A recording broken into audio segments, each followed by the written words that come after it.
Charlotte. Foi porque ela o via como responsável por muitas das atrocidades sangrentas que ocorreram.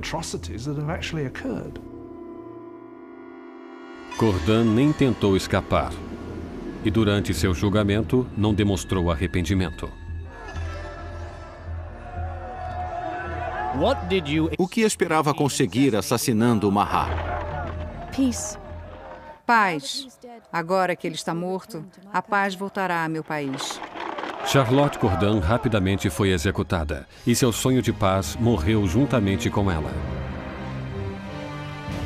Ela matou Mahat, o homem, mas criou Mahat, a lenda. Sua morte foi representada pelo pintor revolucionário mais importante, Jacques-Louis David. Ele tornou-se um mártir, uma espécie de figura quase religiosa. Pessoas ofereciam preces por ele, diziam coração de Jesus, coração de Mahat. Existiram momentos, como em seu funeral, onde a banheira na qual foi assassinado foi elevada em um altar quase como crucifixo. Se olharmos para o quadro de Davi sobre a morte de Mahat, vê-se claramente que seu corpo está enrolado exatamente da mesma forma que o corpo de Cristo é mostrado nas representações clássicas da Pietà, da descida da cruz. Vemos uma identificação claríssima de Mahat com Cristo, com Mahat representando uma nova espécie de Deus da República Radical.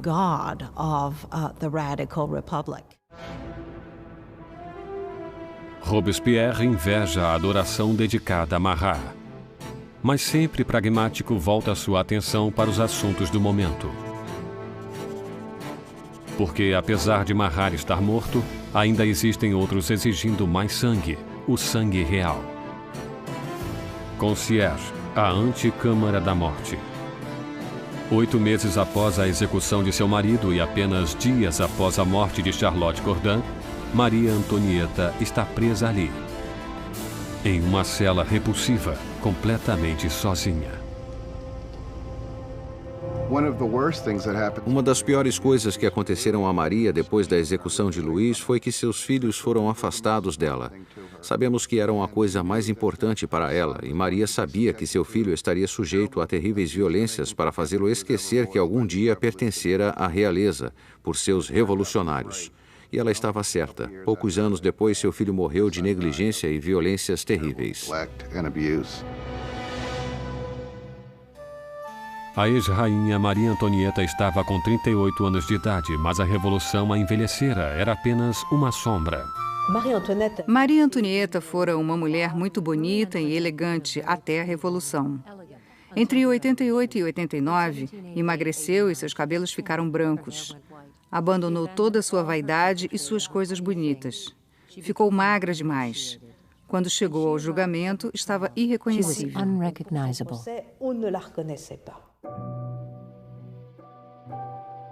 Em 15 de outubro, Maria é julgada, acusada de alta traição e de acabar com o Tesouro Nacional. As poucas evidências apresentadas eram suplantadas pelos rumores. Uma acusação final foi acrescentada à lista. Ela foi acusada de incesto com seu filho. Disso, Maria levantou-se para defender-se.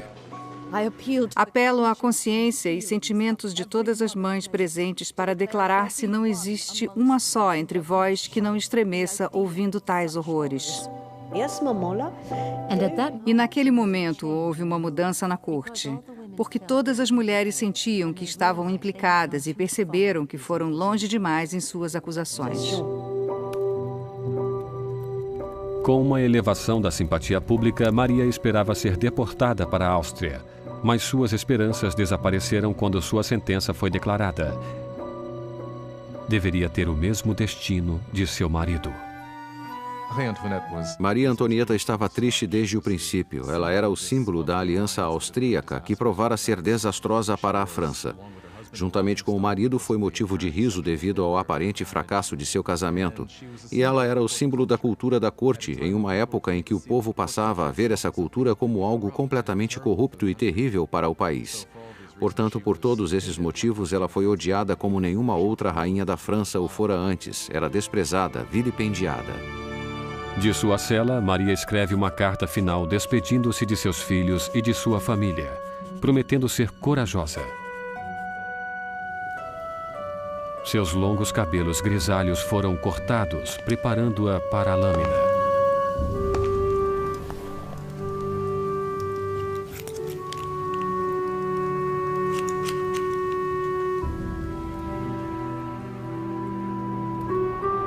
Suas mãos foram fortemente amarradas. Quando saiu pelos portões da prisão, esperava uma carruagem. Em vez disso, foi levada por uma carroça como uma criminosa comum. Ela esperava que, quando fosse levada para a execução, teria o mesmo tratamento do rei, que iria em uma carruagem fechada para que a multidão não pudesse vê-la. Mas colocaram-na em uma carroça aberta para que as pessoas pudessem gritar todo tipo de ofensa, coisas terríveis, ameaças horríveis. Uma sombra da soberana que foi um dia. Maria Antonieta mantém uma dignidade de rainha enquanto desfila pelas ruas de Paris.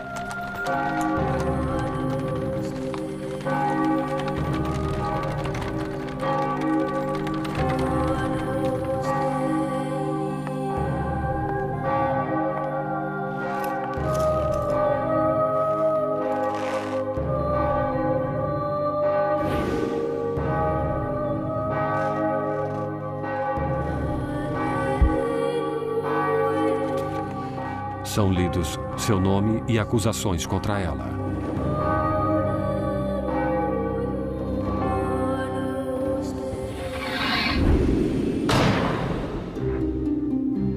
A última rainha da França está morta. Vários dias depois, seguiram-se mais execuções. Os membros da Convenção Nacional perceberam o exagero de mortes. Já perdiam colegas um após o outro para a guilhotina.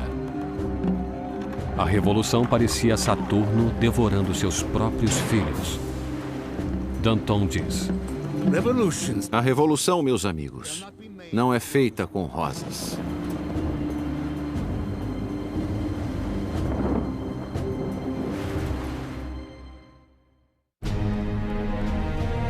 Setembro de 1793. 4 anos passaram-se desde a Revolução e a França estava sendo despedaçada. Havia uma violenta insurreição nas províncias e enormes perdas causadas pela guerra contra a Europa. Em uma derrota famosa, os britânicos tomaram o porto de Toulon. A Europa estava comendo a França por suas fronteiras. A França era o maior e o mais popular país da Europa Ocidental. Fora uma grande força militar e, naturalmente, quando entrou na Revolução, muitos de seus inimigos e muitos de seus aliados pensaram haver chegado à chance de tomarem não um pedaço do território francês, mas certamente para enfraquecer-se às custas dela e para enfraquecê-la definitivamente. A França estava isolada no centro da Europa, estava bloqueada pela Bretanha, era atacada e invadida pela Áustria e pela Prússia. O povo de Paris estava tomado de medo de que a vitória da contra-revolução levasse a um banho de sangue. Danton e Robespierre, os astros oradores da Convenção, perceberam que teriam que agir para salvar a Revolução. Convenceram seus colegas a instituir uma nova forma de lei marcial. Está na hora de todos os franceses desfrutarem de uma igualdade sagrada. Está na hora de impor essa igualdade através de atos de justiça contra traidores e conspiradores. Que o terror seja a ordem do dia. E assim tem início um novo capítulo na Revolução. Um período de violenta repressão chamado de O Terror. Em uma virada notável, os revolucionários suspendem a nova Constituição e os direitos que ela garantia. Espiões policiais espalham-se por todo o país. Qualquer um que fosse suspeito de atividade contra-revolucionária era preso, rapidamente julgado e enviado para a lâmina nacional. O reinado do terror foi criado como um governo de emergência. O que compreendiam como terror era insuflá-lo nos corações dos inimigos da República. E eles ou aceitariam as regras ou seriam presos e condenados. Arrested and disposed of. A menor suspeita poderia mandar qualquer um para o cadafalso. Políticos que comentassem a monarquia defunta. qualquer um que usasse as palavras Monsieur ou Madame ao invés da nova forma de tratamento cidadão. O ar estava carregado de paranoia. Vizinhos denunciam vizinhos. O rolar incessante das carroças da morte percorriam as ruas de Paris. A execução paira sobre as cabeças do povo. Todos sabiam que em Paris havia vários espiões da polícia por toda parte. Nas filas do pão, escutando o que as mulheres diziam e entregando-as se não gostassem do que ouviam.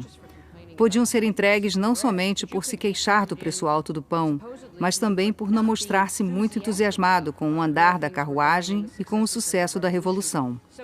Qualquer comentário poderia causar problemas às pessoas. A convenção instituiu um tribunal revolucionário, expedindo julgamentos e execuções com grande eficiência. Para consolidar o poder, formaram um conselho de 12 homens chamado Comitê de Segurança Pública. O maior poder deveria ser delegado a um grupo menor e esse grupo tornou-se o Comitê de Segurança Pública, que finalmente resumiu-se a 12 pessoas que governavam a França como uma ditadura coletiva. Com suas palavras de mestre e sua visão revolucionária, Robespierre tinha a voz mais forte nas reuniões. E essa voz pedia mais sangue.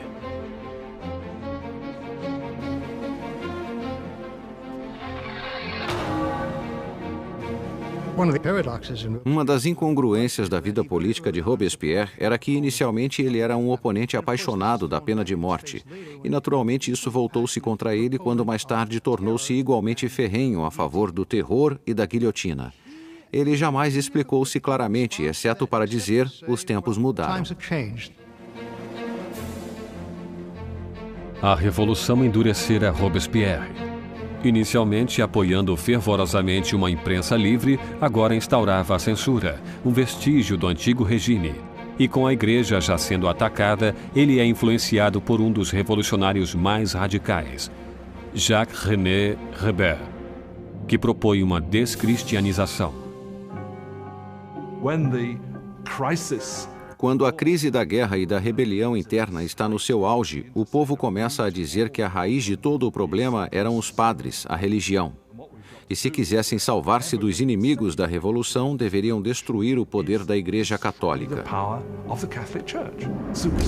Superstição, fanatismo, é disso que a religião se trata e, consequentemente, acabar com isso. Ruas que tinham nomes de santos foram rebatizadas. Ícones religiosos foram destruídos e substituídos por tributos ao novo São Marat. A igreja passou a ser o inimigo dos revolucionários radicais. Altares eram arrancados das igrejas e catedrais, o vidro era quebrado, as estátuas destroçadas. A riqueza da igreja simplesmente desaparecia. Para a opinião europeia, isso era ainda mais chocante do que a morte do rei. Nem mesmo o calendário cristão foi poupado. Os anos já não eram marcados a partir do nascimento de Cristo, mas de setembro de 1792, a queda da monarquia. Agora era o ano 1. Os meses receberam nomes de acordo com as estações. Julho tornou-se Thermidor, abril Floreal. Os meses foram partidos em 3 semanas de 10 dias cada. O calendário revolucionário foi destinado como uma arma contra o cristianismo, contra a fé cristã. É claro que com uma semana de 10 dias não haveria mais o domingo, e o povo nem sabia mais quando seria o domingo. Era o que esperavam. O terror espalhou-se por toda a França. Insurreições são abatidas com uma crueldade sem limites. Na cidade de Lyon, onde os contra-revolucionários ganhavam terreno, o Comitê de Segurança Pública exibe um exemplo cruel. Centenas de rebeldes são amarrados, enviados para os campos e assassinados em massa.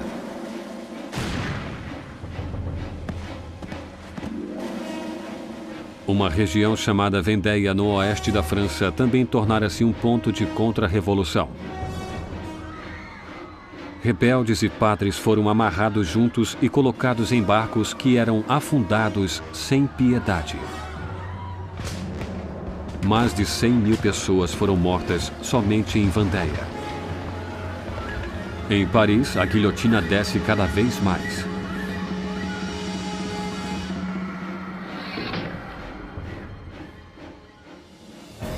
Os exércitos franceses finalmente conseguem vitórias nas fronteiras. Sob as ordens de um brilhante comandante, Napoleão Bonaparte, o exército francês faz com que a Marinha Britânica realize uma retirada desmoralizante em Toulon. A revolução está em seu auge. Robespierre está em seu mais alto poder. Dominar a todos os inimigos da revolução e alcançar o sucesso através do terror. Durante um tempo, o terror foi um meio eficiente de reunir o país, o governo e lutar uma guerra com várias frentes. No leste, no norte e por toda parte. Lutando contra uma guerra civil em Vendéia, a mais sangrenta de todas. E também a guerra civil contra os girondinos e contra todos os revolucionários que se voltassem contra Paris. O terror atingiu sua meta, mas não parou. E não pararia, até devorar o homem que o criara, Maximilien Robespierre.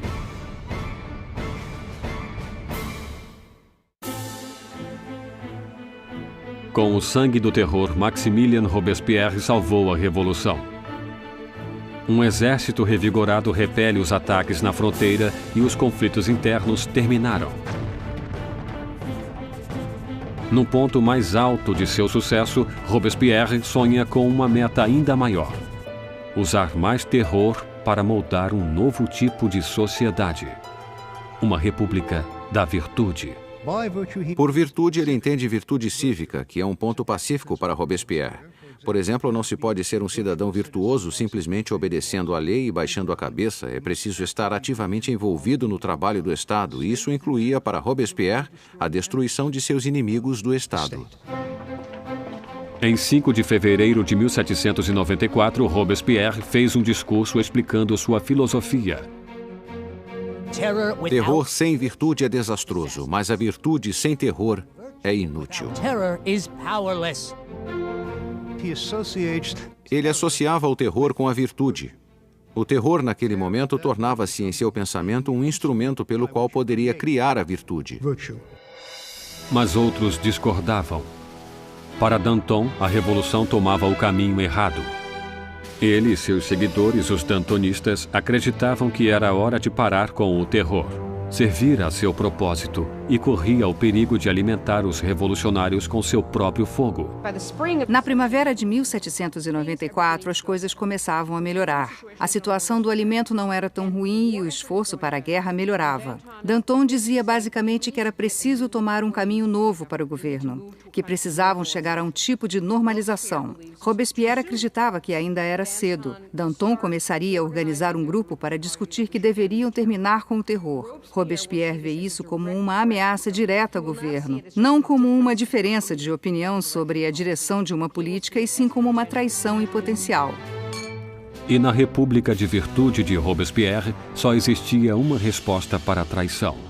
Os dantonistas são presos e rapidamente sentenciados à morte. Robespierre mandou milhares de pessoas para o cadafalso, mas não está tranquilo com aquelas execuções sangrentas.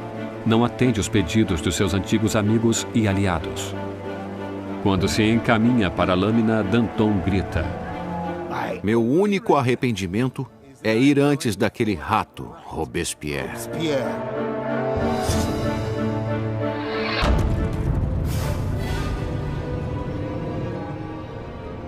Com os dantonistas fora do caminho, Robespierre lança a França em um período ainda mais sangrento, mais horripilante: o Grande Terror. O Grande Terror foi o nome dado à última fase do terror na primavera e no verão de 1794.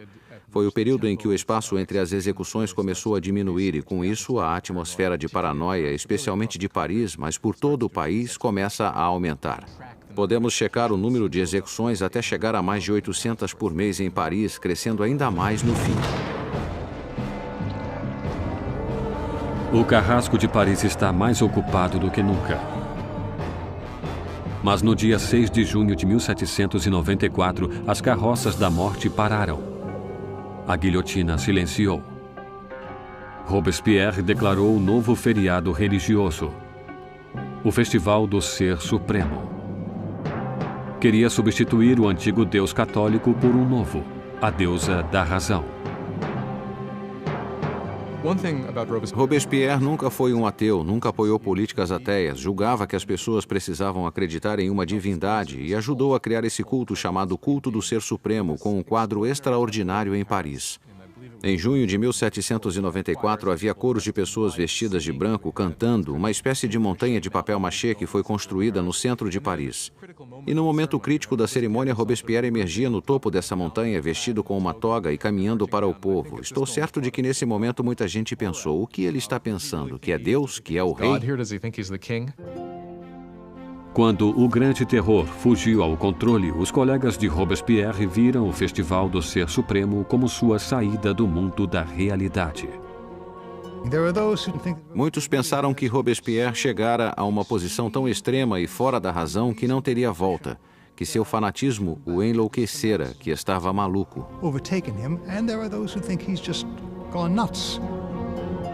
Mais uma vez, as suspeitas de Robespierre voltaram-se para aqueles mais perto dele. Em 27 de junho, agora 9 do Termidor, ele apareceu na convenção e fez um discurso cheio de ameaças. Seria seu último discurso. Robespierre cometeu um erro tático. Anunciou que tinha uma nova lista de inimigos, mas não a entregou. Portanto, todos tiveram medo de estar nela. E quando voltou no dia seguinte para entregar a lista, foi preso antes que pudesse falar.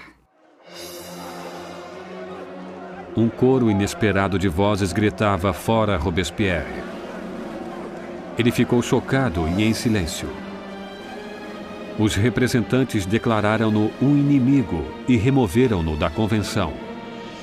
Robespierre e vários de seus associados foram levados para a prefeitura, onde foram vigiados a noite inteira. Pela manhã, ouviram-se gritos. Os guardas correram para o segundo andar. Abriram a porta e viram uma cena inesperada. Um dos seguidores de Robespierre atirara-se pela janela. Outro atirara na própria cabeça. E Robespierre é encontrado semiconsciente com um ferimento de bala no rosto, sua mandíbula partida por uma aparente tentativa de suicídio.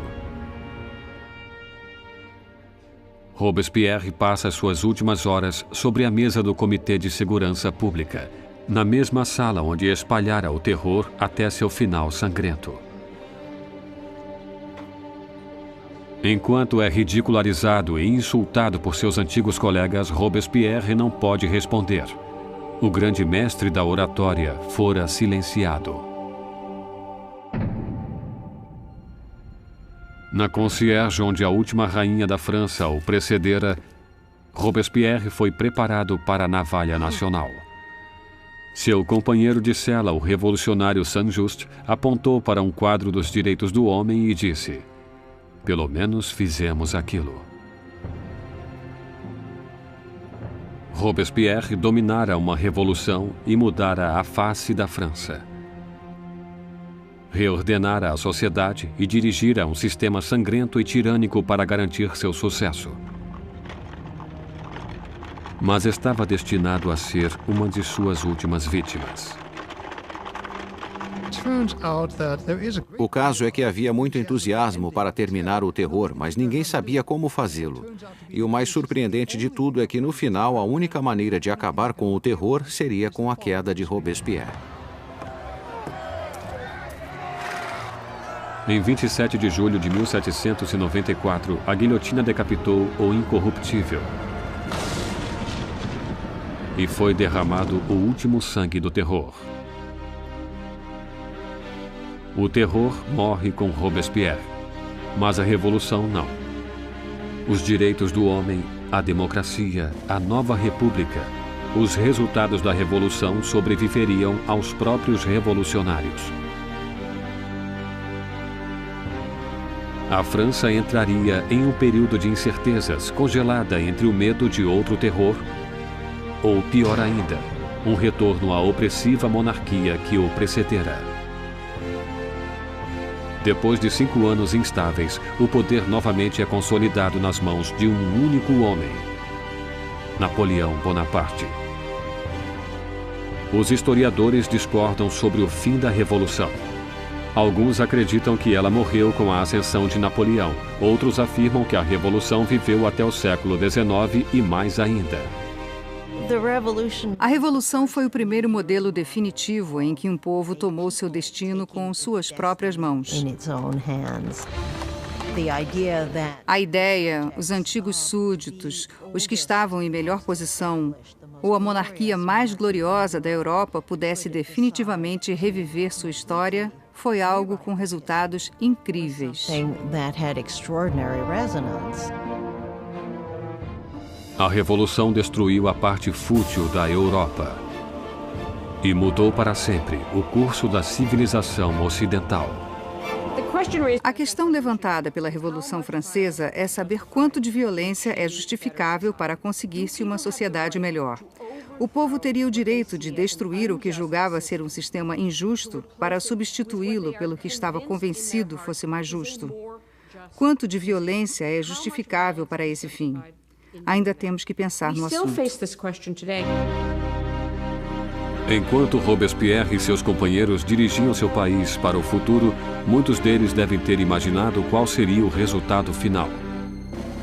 Mais de 200 anos depois do nascimento da República Francesa, o fantasma de Robespierre ainda persegue revoluções da Rússia ao Vietnã, da China à América Latina. A experiência francesa com a democracia inspirou modelos por todo o mundo. Onde existe tirania, o grito por justiça é eterno. Pela liberdade, igualdade, fraternidade. Pela revolução.